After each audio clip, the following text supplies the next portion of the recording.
At first glance, To Joy might resemble a Swedish whiplash. This is, after all, the story of a young musician torn between his artistic ambitions and his personal life. His instructor is also a foreboding figure, viciously cutting down the ensemble with direct insults, and often framed as an overbearing presence to the protagonist. But if you look a little closer, you'll realize that's not strictly what's going on. Protagonist Stig's greatest pressures are ultimately internal.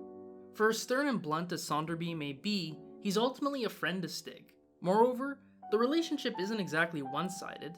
Stig does stand against Sonderby at crucial moments, most defiantly refusing to move he and Marta's wedding to accommodate the orchestra.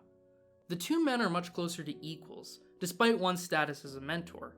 Instead, Stig's torment stems from an intense internal drive to be the best violinist possible mixed with a profound insecurity. His failures are only devastating because Stig internalizes them to be. Nowhere is this more apparent than when Stig performs Felix Mendelssohn's Violin Concerto.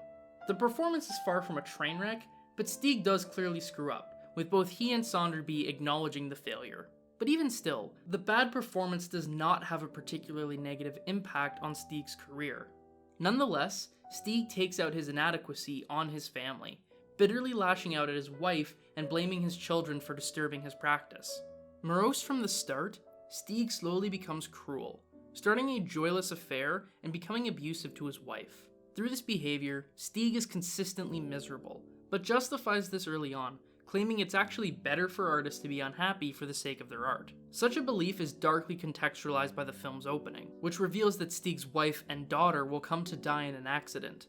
We as an audience know that Stig's time with them is limited, and in retrospect, he's wasting his time by wallowing in self-pity. All of this was highly self-reflexive for Ingmar Bergman. By the time he made To Joy, Bergman was in his early 30s, and had yet to have a major critical or financial hit.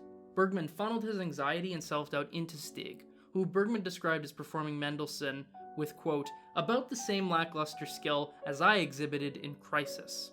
We can see Stig, then, as Bergman's critique of himself, a young artist struggling professionally and who takes out his frustrations on his family. Indeed, the relationship drama also resembles Bergman's life. Specifically his first marriage with choreographer Els Fischer and his affair with eventual second wife Ellen Lundstrom.